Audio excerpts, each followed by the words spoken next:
అందరికీ నమస్కారం. ఆయుర్వేద రహస్యాలకి స్వాగతం. ఇవాళ మనం ఎక్కిల గురించి అవి ఎలా వస్తాయో, వాటికి గృహస్థ చిట్కాలు ఏంటో, అలాగే వాటికి సంబంధించిన 2-3 ఆయుర్వేదం మందులు చూద్దాం. ఎక్కిలు అనేవి మామూలుగా డైజెషన్ సరిగా లేనప్పుడు, మనం తిన్నది జీర్ణం కానప్పుడు, లేదంటే మనం తిన్నది గొంతులోనే ఇరిగిపోయినప్పుడు, అలాంటప్పుడు స్టార్ట్ అవుతాయి. మనం మంచినీళ్ళు తాగినా, లేదా కాసేపు ఊపిరి బిగబెట్టినా, లేదా గడగడ నీళ్ళు తాగేసినా ఈ ఎక్కిలు అనేవి పోతాయి. అలా కాకుండా మొండి ఎక్కిళ్ళు అంటే గంటల తరబడి, రోజుల తరబడి వచ్చే ఎక్కిళ్ళు, ఇవి అసలైన సమస్య మనకి. ఇప్పుడు ఇలాంటి ఎక్కిళ్ళను పోగొట్టుకోవడానికి మనము ఇంట్లోని చిట్కాలు కొన్ని పాటించవచ్చు. అలాగే మందులు కూడా కొన్ని ఉన్నాయి. మామూలు ఎక్కిళ్ళు అయితే పర్వాలేదు, కానీ కొన్ని సందర్భాల్లో డయాఫ్రమ్ అనేది ముడుచుకుపోవడం, లేదంటే డయాబెటీస్ వల్ల, లేదంటే లివర్ ప్రాబ్లం వల్ల, ఇలా వెనక రీజన్ నుండి వచ్చే ఎక్కిళ్ళకి మాత్రం ఆ రీజన్ సరైనప్పుడే ఆ ఎక్కిళ్ళు అనేవి తగ్గుతాయి. మామూలుగా మనం ఇంట్లో పాటించాల్సిన చిట్కాలు కొన్ని చూద్దాం. ఐస్ వాటర్ అంటే చాలా చల్లటి నీళ్ళు తీసుకొని మామూలుగా తాగకుండా మెడని కిందికి వంచి గ్లాస్కి అటుపక్క సైడ్ నుంచి మూత పెట్టి ఈ నీళ్ళని తాగేయాలన్నమాట. ఇలా చేస్తే కూడా ఎక్కిలు దూరం అవుతాయి. అలాగే కొంచెం ఒక స్పూన్ పంచదార తీసుకొని బుగ్గకు పెట్టుకొని చప్పరిస్తూ ఆ నీళ్లు మింగుతూ ఉండాలన్నమాట. ఇలా చేస్తూ ఉంటే కూడా ఈ మొండి ఎక్కిళ్ళ నుంచి మనకి ఉపశమనం దొరుకుతుంది. దాని తర్వాత మనం ధనియాల కషాయంతో కూడా ఈ ఎక్కిళ్ళు అనేవి తగ్గుతాయి. ధనియాలు తీసుకొని ఒక స్పూన్ ధనియాలు ఒక గ్లాసున్నర వాటర్లో మసలబెట్టుకోవాలి.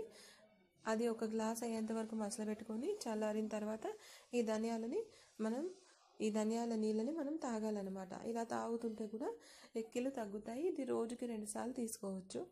దాని తర్వాత ఈ ధనియాల కషాయం అనేది మన జీర్ణశక్తిని పెంచుతుంది. ఈ ఎక్కిళ్ళను అనేది చాలా వరకు తగ్గించేస్తుంది అన్నమాట. దాని తర్వాత మనం ఇంట్లోనే పాటించుకునే ఇంకొక చిన్న చిట్కా చూద్దాం. కాకపోతే ఇది మెడిసిన్ అన్నమాట. మెడిసిన్ లాంటిది. మనకి బయట పిప్పళ్ళు, హెచ్ఆర్ షాప్లో పిప్పళ్ళు అంటే దొరుకుతాయి.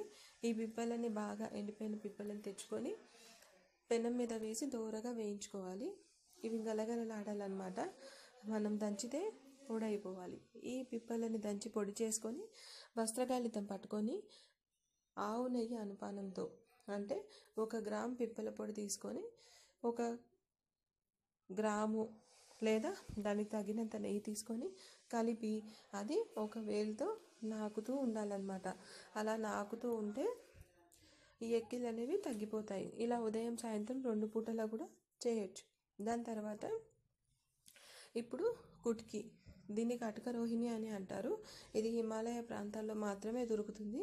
మనకి హెచ్ఆర్ షాప్లో కటక రోహిణి అంటే ఇస్తారండి.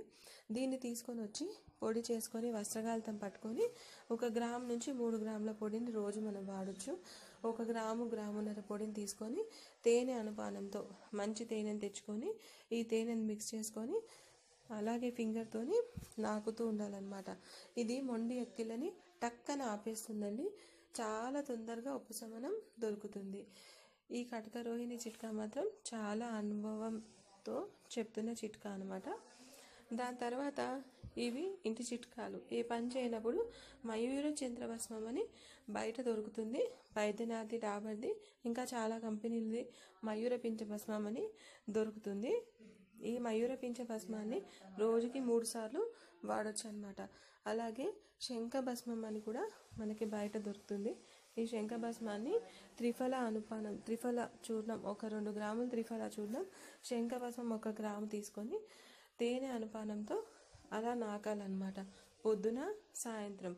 అలాగే ఎక్కిల బాధ ఎక్కువ ఉంటే 3 పూటలా కూడా నాకొచ్చు. ఇలాంటి మరిన్ని చిట్కాల కోసం మా ఛానల్ని లైక్ చేయండి, షేర్ చేయండి, సబ్స్క్రైబ్ చేయండి.